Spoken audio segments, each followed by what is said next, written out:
This is a cool bit of footage, man. This is Teddy Atlas. Fucking thing won't focus. Talking about Mike Tyson, he used to train him, so he's obviously, but he's not being. He says he's not being like I'm a cunt just because of that. He's being honest. He's a very honest dude. He's just talking about why he thinks Tyson wasn't like, even though Tyson is a warrior, man. He proved it. I think he's not giving him enough credit, to be honest. But he said when he fought Holyfield, obviously he just never been tested like that before, and he just didn't know what to do. And he was right. He beat his ear off because he couldn't beat him fair and square. Everyone knows that. Even Tyson's admitted it since. But it's just really interesting the way he explains it.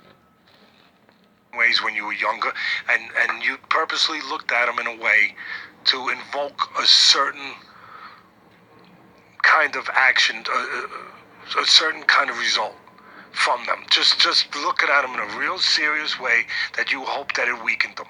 Yeah. But because I know your background, you were prepared to do what came after that. But some people aren't. Some people aren't. And Tyson wasn't. As great as he was, I just said it. He's great, guys that hate me for saying your hero or whatever your favorite guy was. He's great. Just not great in this area. And when that moment comes,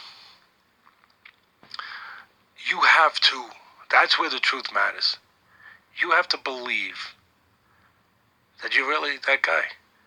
And if you're a guy that, and listen, he was convicted, so I think it's fair, that raped somebody, okay? Now listen, I wasn't in that room, and I don't know. A lot of people don't think, okay, but he was convicted.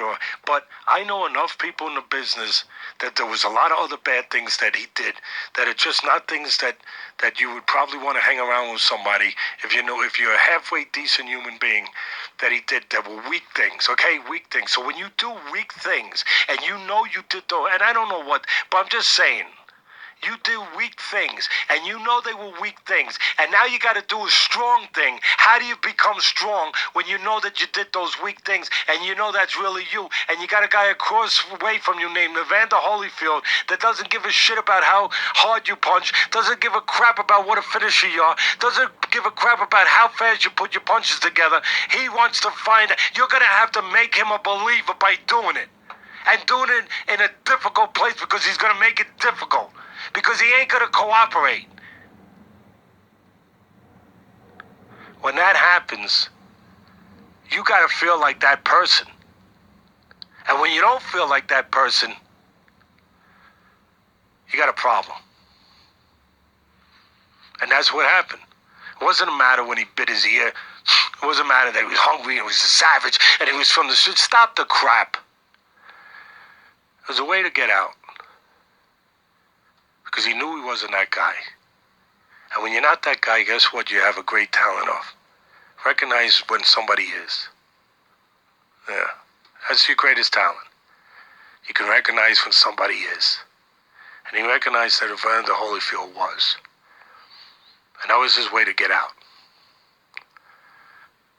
And he did. So that's why, again, it's not sour grapes. It's really not. Because I'm more selfish than that.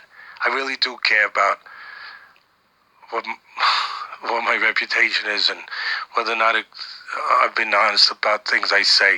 It doesn't mean I'm right, but it means I believe it. I do care about that. I do. And so it's not that. It doesn't mean I'm right, but it means I have a reason to believe I'm right.